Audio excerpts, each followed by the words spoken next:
Have I gone mad? Have I completely lost it? Yes, you read the thumbnail and title right. We are talking about Marri, the champion I showcased in Gear Raid 1 right here. 121, 120, the CC galore. She is busted in the guild boss for everybody. Even more so if you're like early, mid-game, late game, but there's even an end game use for her in the guild boss. And I'm gonna show you that today.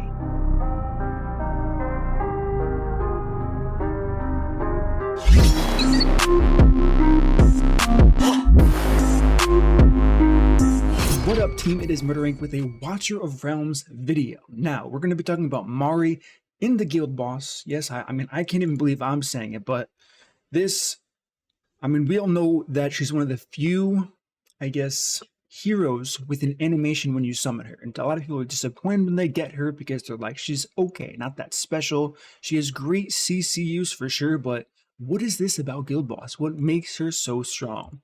That is going to be her second passive here. Attack triggered icicles inflict slow upon the target for an extended duration. Meanwhile, targets afflicted with slow by Marri will receive vulnerability for physical and magical damage. We're not talking a little bit, we're talking about 20%. So how I kind of came to this conclusion is I didn't know you could CC the guild boss, which changes a lot of things for now in the future and what I want to try, because this is really cool.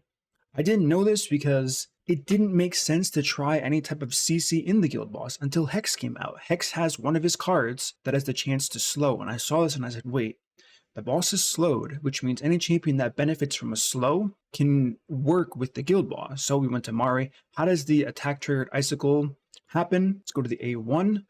This, and the good news is, okay, so you really want Awaken 1, right? That's kind of going to be the key here because 35%, and I'm going to show you the stats you need to make this work, but inflicts slow on the target with each attack. Additionally, there's a 35% chance to cast 3 random targets and icicles.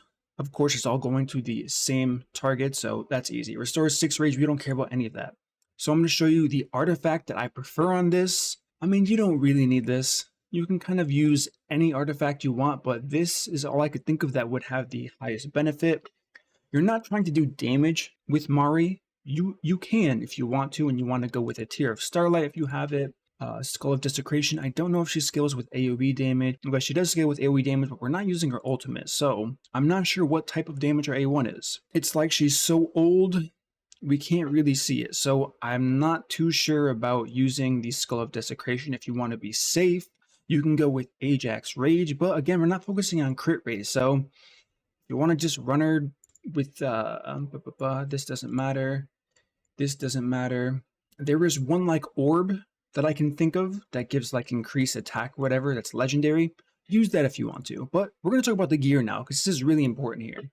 So for gear, all we want is her to survive, so make sure you have survivability stats, but we're looking for attack speed and rage regen as much as we can, or not rage regen, just attack speed, as much as we can possibly get. So with that, we're just gonna look for our best rate or attack speed pieces here. Attack speed 69. There's a yellow one. I don't want to take too long doing this, so I'm just gonna throw on whatever I see that's decent. Okay, so we said 69 is good. We don't care about set bonuses at all. For the necklace, of course, we want the main stat to be attack speed, so we'll do that last. So we have attack speed here. Let's find an empty slot. 77's fine. 76 is worse, so let's go ahead with 77 here. Now we're going to go ahead and swap to the main stat being attack speed. This attack speed, we only have a few options here, so let's just pick this random one. Equip, as you can see, our attack speed is getting very high, and since we do want attack speed, what's going to be the obvious gear set of choice here? The attack speed gear set. So attack speed in the substat, and we're also going to look for the set of whirlwind and plug and play. So we have a weapon. Now we need to find, let's just use this one on hollow here, 79. Okay, so look at our attack speed right now. You don't need 672 attack speed, because if you look at the interval, it's 0.9 seconds, right? So if I get rid of this necklace on equip, let's look at this, we're at 1.0 after I just dropped to 472. So as you can see, you want to get as close to 1 second as possible. Of course, the earlier game you are, It's not going to be as realistic, but it doesn't make a huge difference. I'm just going to show you with the maximum attack speed because I can, but you really want her to survive, and it doesn't take a lot for her to survive depending on the healers you have. Now that we've done this, let me show you my guild boss team just swapping in Marri. You may be thinking, Murder, this still doesn't make any sense to me. How are you going to pull off this much damage with a champion like this? So the first thing I want to do before I show you the actual run is show you why she's so strong. That's really important here. So we're heading into the guild boss. This is Nightmare 4. You're going to drop Marri here. Doesn't matter. As long as she's hitting the boss within her range, that's all you really need. We'll put in a double healer because why not? Okay, so the important thing to keep in mind are the debuffs on the top of the screen. With the attack speed I'm showing you, she's going to have, I've never seen it drop. Maybe it's going to drop here, I'm not sure, but I've personally never seen this debuff drop when your attack interval is 0.9. Which means if you have lesser gear, it's going to go to maybe, okay, so I'm going to die if I don't pause this, but so if you have lesser gear, you're just going to be reducing the uptime, but it's already very high. And if you don't understand how increased physical res and magical res works, it's increased damage to the champions that are that damage type, which is why this is so big.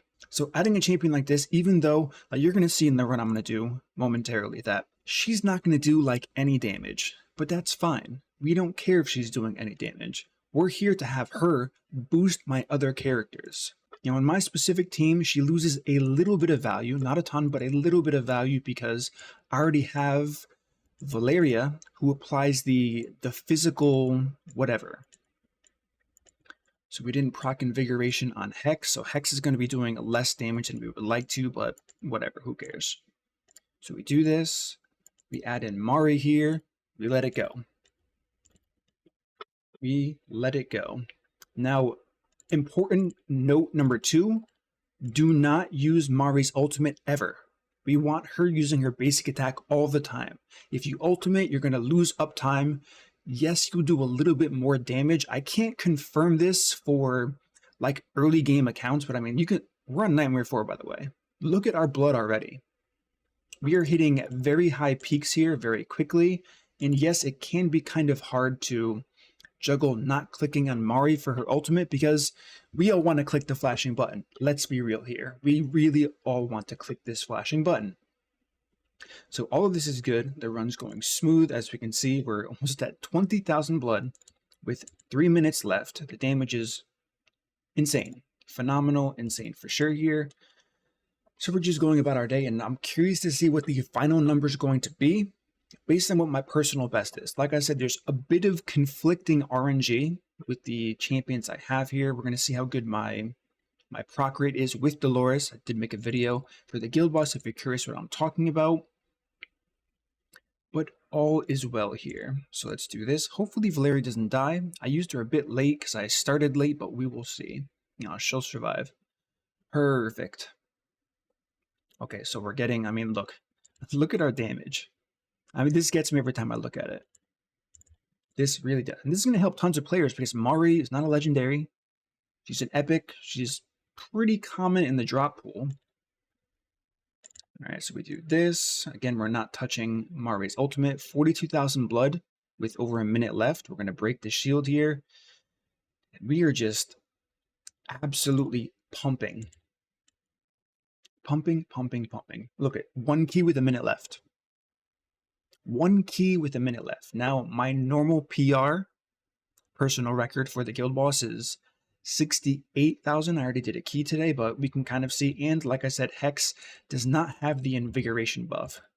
So we're going to let this run out here, and we'll pause it at like 5 seconds left. Look at this, 60,000 blood. We literally have a 60,000 blood team using Marri the Epic. If you told me this was possible, I'd say you're crazy, especially since I didn't get 10% additional attack on Hex. So let's look at the damage breakdown really quickly. 129 million damage, 127, 127, 97, 77, 1.4 mil. We don't care because she just boosted everyone's damage so much. And like I said, Hex should probably be 130, 135, 140 because he's missing 10% attack. If I complete this run and it didn't save and I go back to the key I did earlier, with, I mean, it's a better team for sure, because like I said, there's some conflicting, but the numbers are lower. The reason why it's higher is because I have a 54 million Calypso here, but we gained 10 million damage on Hex, which is probably in reality closer to 25 to 35 additional damage from Hex. So this is what we're talking about. And again, there's a huge RNG factor for champions like Arrogance and Silas. So these are things you have to consider, but Marri is a very strong damage boost to the entire team, which is just incredible. So that's how to build her. That's how you can kind of use her in your team. And she's so good because she's extremely flexible. Like I said before, let's just head to Marri really quickly here. We're going to talk about the baselines of what you need. So we went over the gear, which is fine. As far as awakening goes, how important are they? The first one's very important.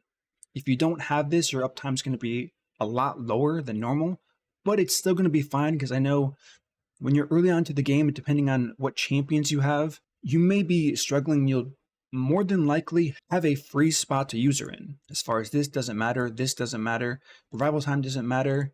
The duration of slow and the freeze by Marri increased by 1 second. The freeze or the slow has a pretty high uptime, if I'm going to be honest with you. So maybe you will see some conflicting results with the slow being 0.5 seconds instead of 1.5 seconds. I'm not quite sure. I've been looking at this. I'm not sure if the tooltip is bugged, if it actually is 0.5 seconds or if it's 2.5 seconds. I don't have a baseline Marri to kind of reference this off of, but of course you can check this out. I mean, I think if we go to the gallery, we might be able to see. And she was the watch guard, was she not? Marri. No, the North Throne. This makes more sense because she's cold. Okay, slow baseline. I mean, it's saying it's baseline 1.5 and it's not changing anything because this is not including an awaken level on this. So I really don't know. I really don't. You're going to have to test that yourself, but she is very strong. I'm glad this kind of came up, and I think this is going to improve tons of people's guild boss team to be doing a lot more blood, breaking through those extra shields, using the previous guild boss tips, and now this massive revelation. I don't think I invented this. I really don't. I'm pretty sure people have been using this for a while. I haven't heard of it per se, but it's proven to be very strong in the past few days of testing. So hopefully this helps out as many people as possible. If you enjoy this content, smash that like button, subscribe with the notification bell, and I will see you all in the next upload.